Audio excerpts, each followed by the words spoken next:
It is Sri Shankaracharya Jayanti celebration.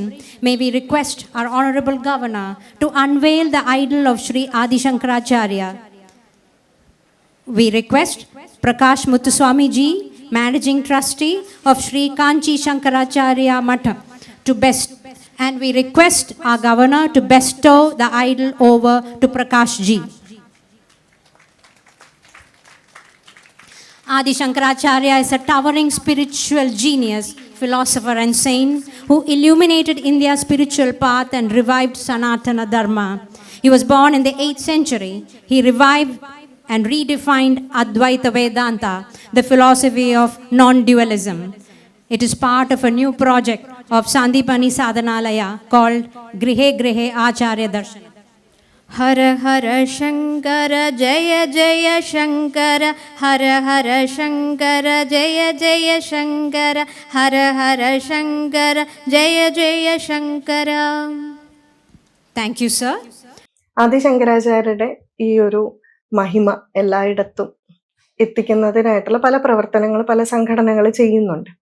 അതില് ഞാൻ ഏറ്റവും കൂടുതൽ ശ്രദ്ധിച്ചത് പാലക്കാട് ആസ്ഥാനമായിട്ട് പ്രവർത്തിക്കുന്ന ഒരു സാന്ദീപനി സാധനാലയത്തിന്റെ പ്രവർത്തനങ്ങളാണ്. അതിന്റെ കാരണം എന്താന്ന് വെച്ചാൽ ഇതെല്ലാം ഭഗവാന്റെ നിശ്ചയമാണെന്ന് എനിക്ക് തന്നെ തോന്നുന്നുണ്ട്. ഞാൻ മുമ്പ് പറഞ്ഞു ഇങ്ങനെ ഓംകാരേശ്വറിൽ ആദിശങ്കരാചാര്യരുടെ 108 അടി ഉയരമുള്ള ആ വിഗ്രഹം അതിന്റെ പ്രതിഷ്ഠയ്ക്കായിട്ട് പോയിരുന്നു. അപ്പൊ അതൊരു ബാലവിഗ്രഹമാണ്. അതായത് ആദിശങ്കരാചാര്യ വിദ്യാഭ്യാസത്തിനായിട്ടാണ് അവിടെ പോയത്. അപ്പൊ ആ പ്രായത്തിലുള്ള ഒരു വിഗ്രഹമാണ്. അപ്പൊ അത് അന്ന് തൊട്ടേ ഇത് മനസ്സിലുണ്ട്. പിന്നെ കുറെ കാലം കഴിഞ്ഞിട്ട് ഞാനും ഈ യോഗി ട്രെയിൽസിന്റെ ഡയറക്ടേഴ്സുമായിട്ട് ഞങ്ങളുടെ കുറെ മീറ്റിങ്ങുകളായിട്ട് തിരുവനന്തപുരത്ത് പോകണമായിരുന്നു. അപ്പൊ അവിടെ പോയി ഞങ്ങൾക്ക് ISROയിൽ മീറ്റിംഗ് ഉണ്ടായിരുന്നു. നമ്മളുടെ സുഹൃത്താണ് ശ്രീജിത്ത് പണിക്കർ. അപ്പൊ അദ്ദേഹത്തെ ഒന്ന് കാണണമായിരുന്നു. അങ്ങനെ പല പല കാര്യങ്ങളുമായിട്ട് പോയി. അതേസമയം തന്നെ ശങ്കരാചാര്യരായിട്ടുള്ള നടുവിൽ മഠം അച്യുത ഭാരതി സ്വാമികളെ പോയി കണ്ടു. അപ്പൊ അദ്ദേഹത്തിനെ പോയി കണ്ടപ്പോഴുണ്ട് അവിടെ ഞാൻ കണ്ട അതേ വിഗ്രഹത്തിന്റെ ഒരു ചെറിയ പതിപ്പ് വിഗ്രഹം ഇദ്ദേഹത്തിന് മുന്നിലിരിക്കുകയാണ്. പെട്ടെന്ന് സ്വാഭാവികമായിട്ട് എനിക്കത് കാണുമ്പോൾ എൻ്റെ മനസ്സിൽ എന്താണ് വികാരം ഉണ്ടായെന്ന് പറയാൻ പറ്റില്ല. അത്ര സന്തോഷം. അതേ രൂപമാണല്ലോ. അപ്പൊ ഞാൻ ഇദ്ദേഹത്തിനോട് ചോദിച്ചു, ഇത് എവിടെ നിന്ന് കിട്ടി പറഞ്ഞു. അപ്പൊ പറഞ്ഞു പാലക്കാടുള്ള ഒരു ആശ്രമത്തിലുള്ളവർ കൊണ്ട് തന്നതാണ് എന്ന് പറഞ്ഞ് ഈ വിസിറ്റിംഗ് കാർഡ് കാണിച്ചു അവരുടെ. അപ്പൊ എനിക്കിത് നല്ല പരിചയമുണ്ട്. കാരണം ഓംകാരേശ്വറിൽ പോയി ഞങ്ങൾ താമസിച്ച ഹോട്ടലിൽ നിന്ന് അന്ന് ആ വിഗ്രഹ പ്രതിഷ്ഠയ്ക്കായിട്ട് പുറത്തിറങ്ങുമ്പോൾ ഈ ആശ്രമത്തിന്റെ അവിടുത്തെ പ്രധാന ആചാര്യൻ ശ്യാമ എന്നാണ് അദ്ദേഹത്തിന്റെ പേര്. അദ്ദേഹം എന്നോട് വന്ന് പരിചയപ്പെടുകയും ഈ ഒരു കാർഡ് തരികയും ചെയ്തു. പക്ഷെ എന്താണോ ഞാനത് ഇപ്പൊ പല ആളുകൾ നമ്മൾ ധാരാളം പേര് വന്ന് പരിചയപ്പെടും. പക്ഷെ എന്തുകൊണ്ടും അദ്ദേഹത്തിന്റെ ആ ഒരു ചൈതന്യം കൊണ്ടും അതോടൊപ്പം അദ്ദേഹം തന്ന ആ ഒരു വിസിറ്റിംഗ് കാർഡ് ഉണ്ടല്ലോ, അതിൽ ആ ക്ഷേത്രത്തിന്റെ പേര് അഞ്ചുമൂർത്തി ക്ഷേത്രം എന്നാണ് എഴുതിയിരുന്നത്. അപ്പൊ ഞാൻ വിചാരിച്ചു അഞ്ചുമൂർത്തി ക്ഷേത്രം, പെട്ടെന്ന് നമ്മളൊന്ന് ശ്രദ്ധിക്കും. സാധാരണ നമ്മൾ കേൾക്കുന്ന ഒരു ഇതല്ല. അപ്പൊ അദ്ദേഹം അതിനെപ്പറ്റിയൊക്കെ പറയുകയും ചെയ്തു. ഇങ്ങനെ 5 മൂർത്തികളുണ്ട്, അതിന്റെ പ്രത്യേകതകളൊക്കെ. അപ്പൊ ഇവരാണ് തന്നതെന്ന് പറഞ്ഞു. ഞാൻ പറഞ്ഞു ഇവരെ എനിക്കറിയാമല്ലോ. അപ്പൊ എന്നോട് പറഞ്ഞു വേണമെങ്കിൽ ഇത് കൊണ്ടുപോക്കോളൂ പറഞ്ഞു. ഞാൻ പറഞ്ഞു വേണ്ട, അങ്ങേക്കായിട്ട് ഇത് സമർപ്പിച്ചതല്ലേ, അത് ഇവിടെ ഇരിക്കട്ടെ, എനിക്ക് പക്ഷേ ഇതൊരെണ്ണം വേണമെന്നുണ്ട്, ഞാൻ അതുകൊണ്ട് അദ്ദേഹത്തെ വിളിച്ചോളാന്ന് പറഞ്ഞു. ഇവിടെ വന്നു കഴിഞ്ഞിട്ട് ഞാൻ ഇദ്ദേഹത്തിന്റെ നമ്പർ എൻ്റെ കയ്യിൽ ഉണ്ടായിരുന്നു, അതോ വിസിറ്റിംഗ് കാർഡ് തപ്പിയെടുത്തു. ഞാൻ ഇദ്ദേഹത്തെ വിളിച്ചു. അപ്പൊ വിളിച്ചപ്പോ ഇദ്ദേഹം പറഞ്ഞു അതിനെന്താ, ഞങ്ങൾക്ക് ഒരു ബുദ്ധിമുട്ടും ഇല്ല, ഞങ്ങൾ ഉടൻ തന്നെ അവിടെ എത്തിക്കാന്ന് പറഞ്ഞു. ഞാൻ പറഞ്ഞു അല്ല, അതിനുവേണ്ടി പാലക്കാട് നിന്ന് വരണ്ട, എൻ്റെ മോള് പാലക്കാടാണ് പഠിക്കുന്നത്, അവിടെ ഏൽപ്പിച്ചാലും മതി എന്ന് പറഞ്ഞു. അതൊന്നുമില്ല, ഞങ്ങൾ വന്നോളാന്ന് പറഞ്ഞു. വിളിച്ചതിന്റെ അടുത്ത ദിവസം ഒരു കാറിൽ വന്നിട്ട് എനിക്ക് അതേ വിഗ്രഹം ഇവിടെ കൊണ്ടു തന്നു. അപ്പൊ എനിക്കത് വളരെ സന്തോഷമായി, ആദിശങ്കരാചാര്യരുടെ ഒരു വിഗ്രഹം ഇവിടെ എത്തുക എന്നുള്ളത്. അത് കഴിഞ്ഞിട്ടാണ് അദ്ദേഹത്തിന്റെ ആ ഒരു ലക്ഷ്യം എന്താണെന്ന് പറഞ്ഞത്, ഇങ്ങനെ ഒരു വിഗ്രഹം നിർമ്മിക്കാനുള്ള കാരണം. അപ്പൊ അദ്ദേഹം പറഞ്ഞത് നമ്മളുടെ കേരളത്തിലുള്ള പലരും ആദിശങ്കരാചാര്യരുടെ മഹത്വത്തെ പറ്റി അത്ര മനസ്സിലാക്കുന്നില്ല. പലപ്പോഴും ഒരു ഗൃഹപ്രവേശം നടക്കുമ്പോഴും എല്ലാവരും ബുദ്ധഭഗവാന്റെ പ്രതിമ വയ്ക്കും. അതൊരിക്കലും മോശമാണെന്നല്ല കേട്ടോ പറയുന്നത്, ഐശ്വര്യമാണ് പറഞ്ഞത്. പക്ഷെ കേരളത്തിലെ ഗൃഹങ്ങളിൽ ശങ്കരന്റെ ഒരു വിഗ്രഹം വളരെ കുറവാണ് കാണുന്നത്. അപ്പൊ ആദ്യം അദ്ദേഹത്തിന്റെ ലക്ഷ്യം ഇവിടുത്തെ ഗ്രഹങ്ങളിലെല്ലാം ആദിശങ്കരന്റെ വിഗ്രഹം എത്തിക്കുക. ഈ വിഗ്രഹം എത്തിച്ചാൽ എന്തെങ്കിലും സംഭവിക്കുമോ എന്ന് പറഞ്ഞാൽ, ഒരു വിഗ്രഹം നമ്മളുടെ ഗ്രഹത്തിൽ ഇരിക്കുമ്പോൾ സ്വാഭാവികമായിട്ടും നമ്മൾ ആ വിഗ്രഹം കാണുമ്പോൾ ആദിശങ്കരാചാര്യ ഓർമ്മ വരും അല്ലെ? തീർച്ചയായിട്ടും ആ സങ്കല്പം കൊണ്ട് അതിന് ശക്തി ഉണ്ടാവും. പിന്നെ ശങ്കരാചാര്യ അവിടെ അങ്ങ് പ്രവർത്തിച്ചോളൂ. പിന്നീട് നമ്മുടെ പ്രവൃത്തികളും ചിന്തകളും ആ ശങ്കരാചാര്യരുടെ പ്രവർത്തന മണ്ഡലങ്ങളിലേക്ക് നമ്മളെയും കൂടി അത് കൊണ്ടെത്തിച്ചോളും. അദ്ദേഹം അവിടെ ഇരുന്ന് അനുഗ്രഹിക്കും. അപ്പൊ അദ്ദേഹം പറഞ്ഞു, ഈ ഒരു ചിന്ത അദ്ദേഹത്തിന്റെ മനസ്സിൽ വന്നതുകൊണ്ട് അദ്ദേഹം എന്ത് ചെയ്തു, ഈ ഒരു ശങ്കരാചാര്യരുടെ വിഗ്രഹത്തിന്റെ ചെറിയൊരു പതിപ്പുണ്ടാക്കാനായിട്ട് ശ്രമിച്ചു. അങ്ങനെ പാലക്കാട് തന്നെയുള്ള ഒരു ചന്ദ്രശേഖരൻ എന്ന് പറയുന്ന ഒരു അദ്ദേഹമാണ്, പേര് കറക്റ്റ് ആണെന്ന് വിചാരിക്കുന്നു. അതെ. അപ്പൊ അദ്ദേഹത്തിനെ കൊണ്ട് പല തവണ മാറ്റിമറിച്ച് ഈ ഒരു വിഗ്രഹം ഉണ്ടാക്കി. അതിനുശേഷം അവിടെ നടത്തിയ ഒരു വലിയ ചടങ്ങിൽ വെച്ചിട്ട് കേരളത്തിന്റെ ഇപ്പോഴത്തെ ഗവർണർ ശ്രീ ആർലേക്കർ സാറ്, നമ്മളുടെ ആധ്യാത്മിക രംഗത്തെ ഏറ്റവും വലിയ പ്രഭാഷകനായിട്ടുള്ള ശ്രീ രാജേഷ് നാദാപുരം സാറിലെ അദ്ദേഹത്തിന് കൊടുത്ത് ഇത് ഉദ്ഘാടനം ചെയ്തു. അപ്പോഴാണ് ആർലേക്കർ സാർ പറയുന്നത്, അദ്ദേഹത്തിന്റെ ജീവിതവും ഈ കാലടിയുമായിട്ട് വളരെയധികം ബന്ധമുണ്ട്.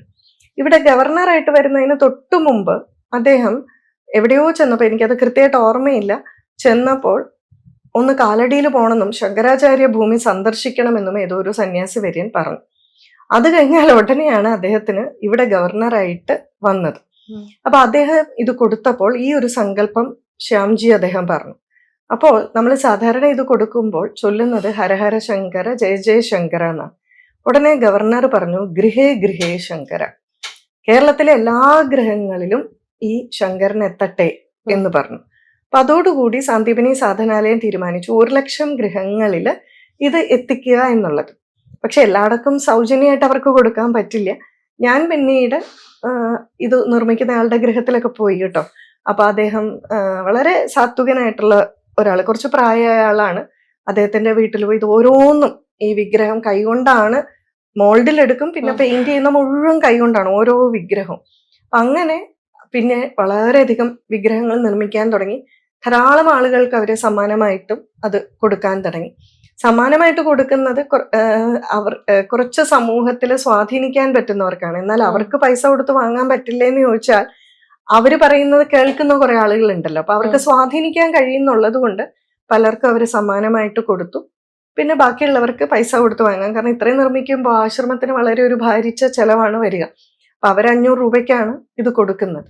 പക്ഷെ എനിക്ക് തോന്നി ഈ ഒരു ദൗത്യത്തിൽ പങ്കുചേരണം, ഇത് വളരെ വലിയ മഹത്തായിട്ടുള്ള ഒരു കാര്യമാണ് എന്ന് തോന്നി. അങ്ങനെ ഞാൻ അവരുമായിട്ട് സംസാരിച്ചു. ഞാനും യോഗി ട്രെയിൽസിലെ അവരും കൂടെ പോയി സംസാരിച്ചു. ഞങ്ങളെ കൊണ്ടാവുന്ന എന്തെങ്കിലും ചെയ്യാൻ പറ്റുമെങ്കിൽ ചെയ്യണമെന്ന് ആഗ്രഹമുണ്ടെന്ന് പറഞ്ഞു. വളരെ സന്തോഷമായി, ചേച്ചി ഞങ്ങളുടെ കൂടെ ഉണ്ടെങ്കിൽ വളരെ സന്തോഷമാണ് പറഞ്ഞു. അങ്ങനെ ഞങ്ങള് ആദിശങ്കരാചാര്യരുടെ വിഗ്രഹം ഇങ്ങോട്ടേക്ക് കൊണ്ടുവരാൻ തുടങ്ങി. അങ്ങനെ ആദ്യം ഞങ്ങൾക്ക്, എൻ്റെ ഓർമ്മ ശരിയാണെങ്കിൽ, ഒരു 25 വിഗ്രഹം കൊണ്ടുവന്നു. ഞങ്ങളെ യോഗി ട്രെയിൽസിന്റെ ഓഫീസിലാണ് ആദ്യം അത് സൂക്ഷിച്ചത്. പിന്നീട് അത് 100ആയി, 125ആയി, പലതവണ വന്നു. ചില ആളുകൾ 10ഉം 15ഉം മേടിച്ചുകൊണ്ട് പോയിട്ട് അവരുടെ ആളുകളിലെല്ലാം ഇത് എത്തിക്കുന്നുണ്ട്. വാട്സപ്പ് ഗ്രൂപ്പുകളിലൂടെ എത്തിച്ച് അവർ പിന്നെ പൈസ അയച്ചു തരും നമുക്കായിട്ട്.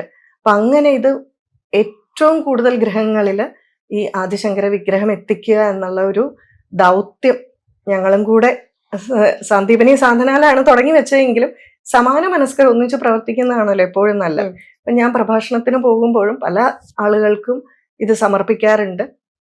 ചിലര് വേണമെന്ന് പറയുമ്പോൾ അഡ്രസ്സ് മേടിച്ചിട്ട് ഓഫീസിലുള്ള സ്റ്റാഫ് അവർക്ക് അയച്ചു കൊടുക്കാറുണ്ട്.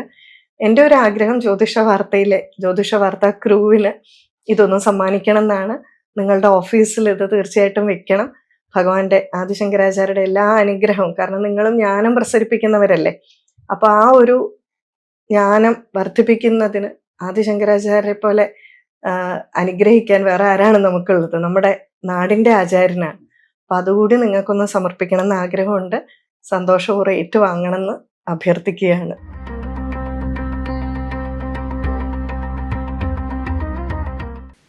നമസ്കാരം.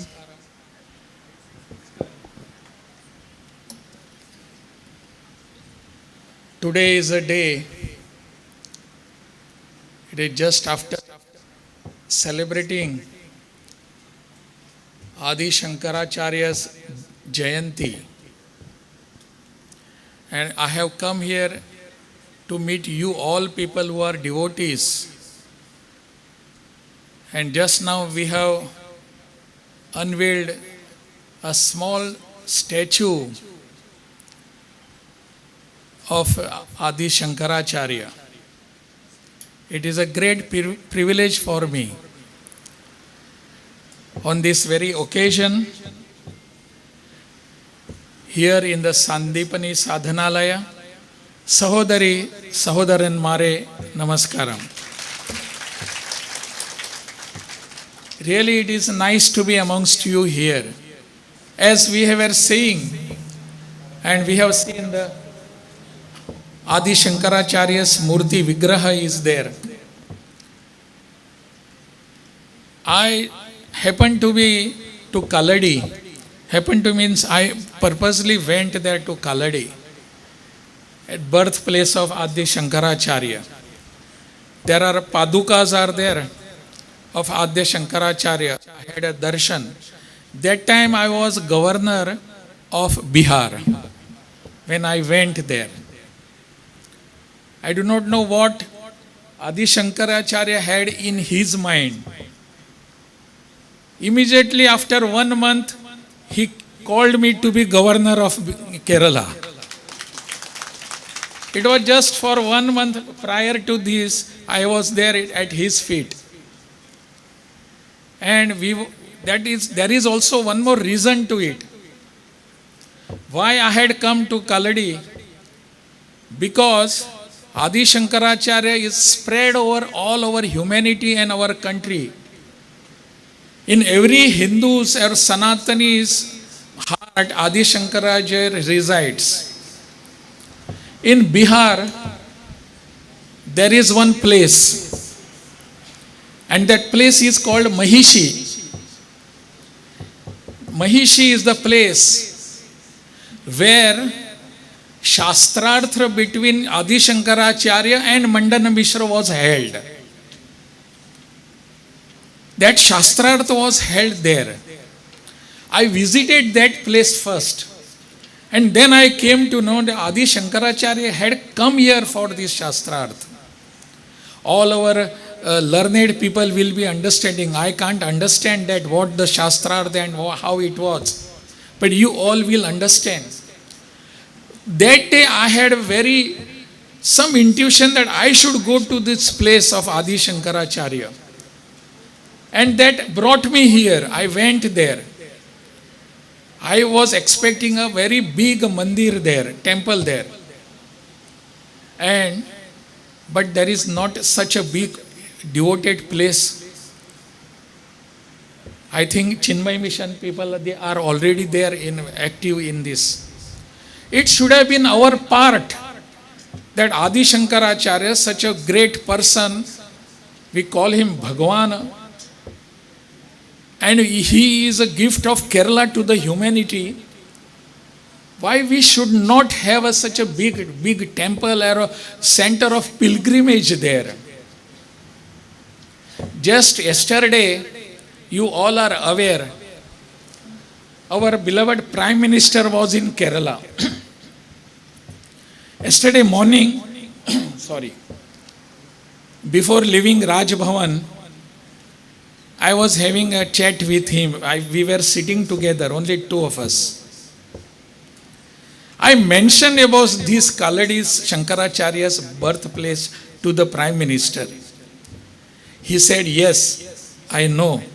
I have also visited. Prime Minister also had come there. I requested him that this should be on our map now. Kaladi should be there and it should be propagated through the world. That this is the place. Pradhan Mantri ji said, yes, I will keep this in mind. And we have to have a big place there. We have created Ayodhya. Now we are creating Sitamadi, the Janam place of Mata Sita near Janakpuri. That is also in Bihar. I had visited that, Punora Dham. So all these places are our inspiration. These people, physically these people are not here, but their souls are in our heart.